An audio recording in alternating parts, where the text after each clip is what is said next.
ऋषिकेश में कई पुराने मंदिर हैं और यहाँ न जाने कितने ऐसे ऋषि हैं जिनकी सुबह गंगा स्तुति से शुरू होती है और शाम गंगा आरती से खत्म होती है। ओम जय गंगे माता, श्री जय गंगे माता,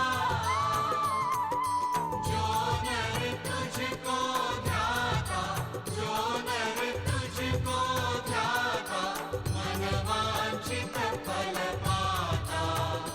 ओम जय गंगे माता।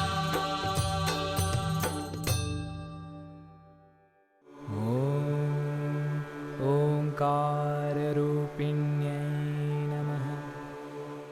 ऋषिकेश से आगे बढ़ती हुई गंगा हरिधाम के द्वार यानी हरिद्वार पहुंचती है। हरिद्वार में गंगा हिमालय की गोद से निकलकर धरती के आंचल में विराजमान हो जाती हैं।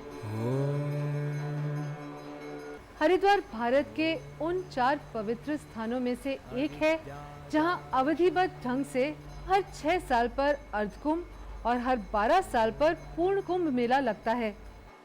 हरिद्वार की हर की पौड़ी में स्थित ब्रह्मकुंड में गंगा का एक मंदिर है। यहाँ स्नान करना बहुत ही पवित्र माना जाता है। गंगा की पवित्रता और आराधना हरिद्वार को एक विशेष तीर्थ स्थल बना देती है। अनंत तीर्थाय नमः।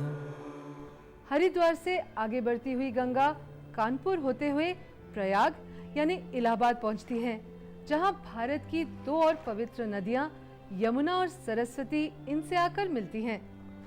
इस पवित्र समागम को संगम कहते हैं। यहाँ अर्ध कुंभ और पूर्ण कुंभ के अलावा हर 144 साल बाद महाकुंभ का भी आयोजन होता है।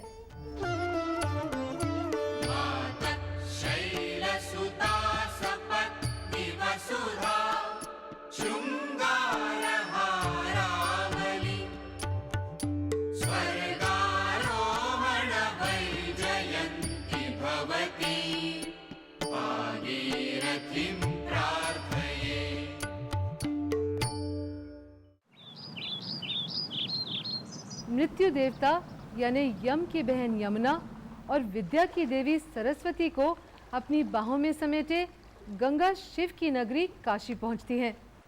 मान्यताओं के अनुसार काशी नगरी भगवान शिव के त्रिशूल पर बसी है, इसलिए यहाँ शिव प्रिया यानी गंगा का भव्य स्वागत होता है। किरणों का मेला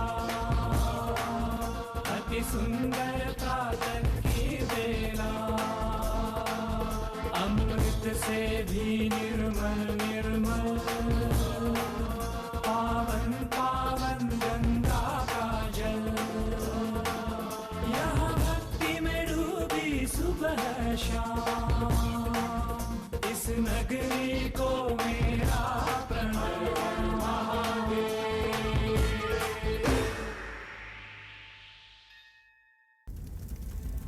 काशी में गंगा पर सबसे महत्वपूर्ण घाट है मणिकर्णिका घाट।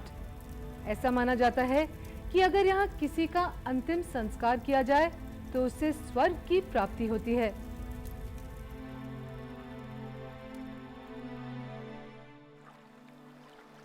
बनारस से निकलकर गंगा उत्तर की ओर मुड़ जाती है और प्रसिद्ध तीर्थ स्थल बक्सर से होते हुए कुसुमपुर यानी पटना पहुंचती है।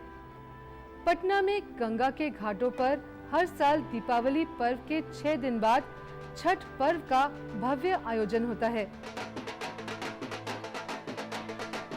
पटना से गंगा सोनपुर पहुंचती है, जहां हर साल विश्व प्रसिद्ध पशु मेला लगता है।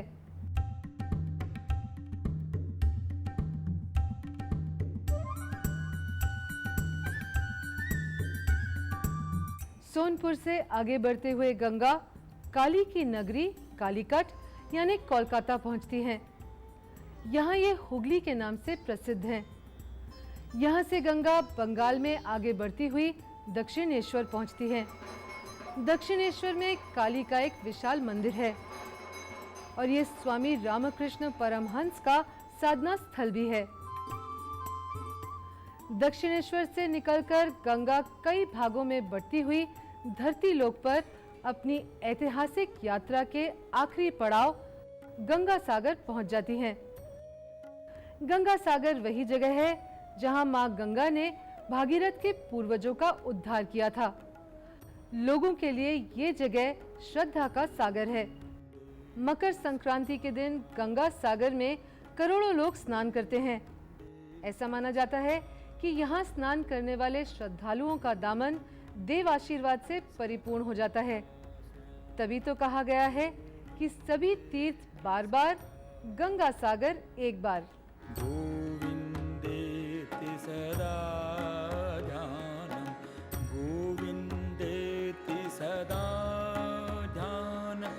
सभी को अपने आंचल में समेटती, दोष मुक्त करती और अभय दान देती गंगा सागर से मिलकर पाताल लोक में चली जाती हैं और त्रिलोक गामिनी बन जाती हैं, यानी तीनों लोकों को एक सूत्र में पिरोती हुई अविरल बहती रहती हैं गंगा। गोविंदेति सदा जपम्, गोविंदेति सदा ध्यानम्, सदा गोविंद कीर्तनम्। गाम पृथ्वी गच्छति इति गंगाम, गाम अवयम गमयति इति गंगाम, यानी जो मानव कल्याण के लिए धरती पर उतरती है वो गंगा है, जो मानव को स्वर्ग तक ले जाती है वो गंगा है। गंगा मानव के पूरे जीवन चक्र को अपने में समेटे हुए हैं और भारतीय गंगा जल के प्रति बहुत श्रद्धा रखते हैं, यहाँ तक कि वो गंगा जल को हाथ में लेकर ना तो झूठ बोलते हैं और ना ही झूठी कस्में खाते हैं। सावन के महीने में गंगा जल का विशेष महत्व होता है। भारत में ही नहीं बल्कि विश्व के कुछ अन्य देशों में भी ये परंपरा सदियों से चल रही है कि इस महीने में लोग कांवड़ में गंगा जल लेकर मीलों चलते हैं और इस जल से भगवान शिव की पूजा करते हैं। बोलो बम बोलो बम बोलो बम रे, भोला तेरे दुखड़े करेंगे कम रे। सचमुच भारतीयों के लिए गंगा का जल जल नहीं अमृत है।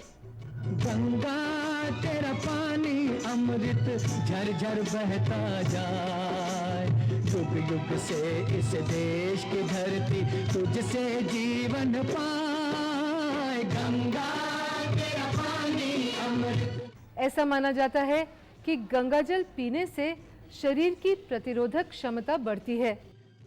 प्रख्यात डॉक्टर मार्क ट्वेन ने अपने शोध में लिखा है कि संक्रामक रोगों को नष्ट करने वाला सर्वश्रेष्ठ प्रयोग गंगा जल है।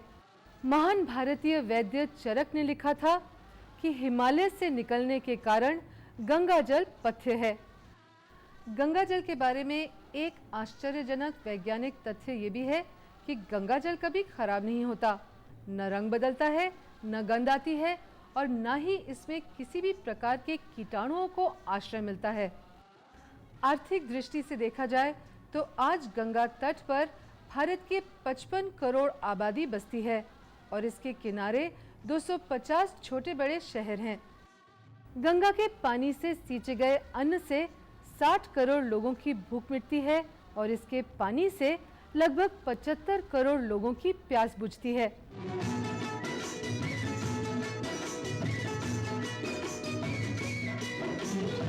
मनुष्य ही नहीं बल्कि पशु पक्षियों की भी पालनहार है गंगा। गंगा की गोद में हर तरह के दुर्लभ पशु पक्षियों को देखा जा सकता है।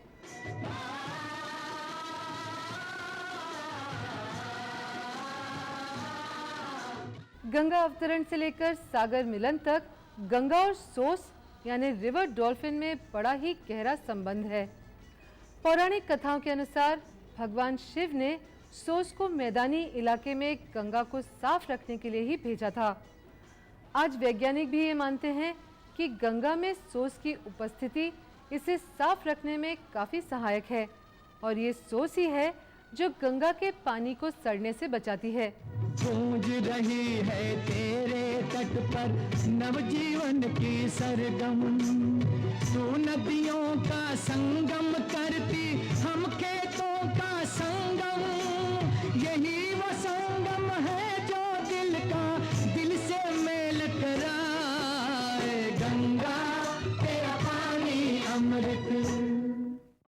सचमुच गंगा भारत की जीवन रेखा है, लेकिन आज बड़े दुख के साथ कहना पड़ रहा है कि गंगा का ये स्वरूप अतीत का आंचल थामे हमारी आंखों से ओझल हो रहा है, क्योंकि आज हमने गंगा को कहीं स्वार्थवश तो कहीं अज्ञानतावश इतना प्रदूषित कर दिया है कि मोक्षदायिनी गंगा अपने मोक्ष के लिए हमसे मदद मांग रही है। स्वतंत्रता प्राप्ति के बाद विकास का मुख्य जरिया उद्योगों को बनाया गया और गंगा तटों पर कई कारखाने लगा दिए गए। अनियोजित होने के कारण इन कारखानों से निकलने वाला मलबा गंगा में फेंका जाने लगा। साथ ही कारखानों के आसपास शहर भी विकसित हुए और इन शहरों से निकलने वाले नाले भी गंगा नदी में गिराए जाने लगे और ये प्रक्रिया वर्षों से चल रही है।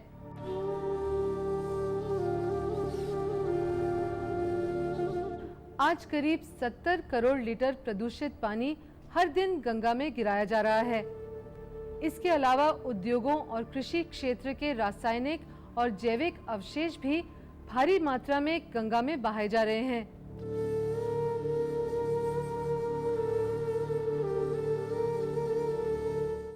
कन्नौज में कई जगहों पर गंगा का जल काला पड़ चुका है। इलाहाबाद में गंगा जल कभी काला तो कभी लाल हो जाता है। केंद्रीय प्रदूषण बोर्ड के अनुसार वाराणसी में गंगा इतनी प्रदूषित हो गई है कि ये नहाने योग्य नहीं है। संसदीय लोक लेखा समिति के अनुसार पटना में गंगा जल तेजाब बन गया है। गंगा में बढ़ता प्रदूषण गंगा बेसिन के भूमिगत जल को भी प्रदूषित कर रहा है। इससे न केवल खेतों की पैदावार नष्ट हो रही है, बल्कि दूषित पानी में मौजूद हानिकारक रसायन स्थानीय लोगों के स्वास्थ्य को भी प्रभावित कर रहे हैं। आज मनुष्य ही नहीं, गंगा और गंगा तट पर पलने वाले जीव जंतुओं की 140 किस्में गंगा के प्रदूषण के कारण खतरे में हैं।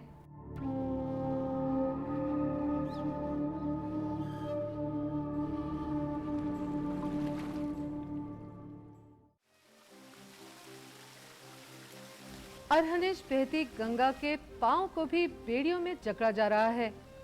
गंगा पर बड़े बड़े बांध बनाकर इसकी अविरलता को क्षीण किया जा रहा है।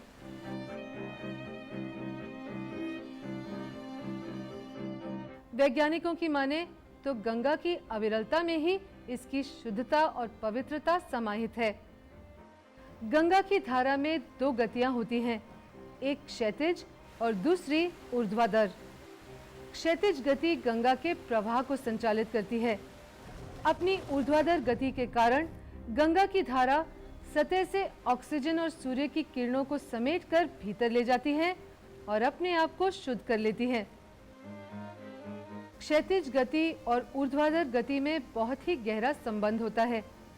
इसलिए अगर क्षैतिज गति को कम किया जाए तो ऊर्ध्वाधर गति भी कम हो जाती है और फिर गंगा की शुद्धिकरण की प्रक्रिया प्रभावित होती है। अगर भारत के इतिहास के पन्नों को पलटे तो पता चलता है कि पहले भी गंगा पर कई बांध बनाए गए थे, पर इन्हें बनाते हुए ये ध्यान में रखा गया कि इसकी अविरलता बाधित न हो।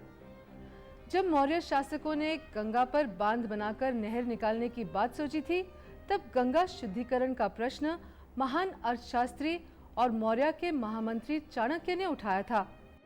परिणाम स्वरूप उस समय गंगा पर छोटे छोटे बांस के बांध बनाकर नहर निकाले गए थे, जिससे गंगा की अविरलता बनी रही।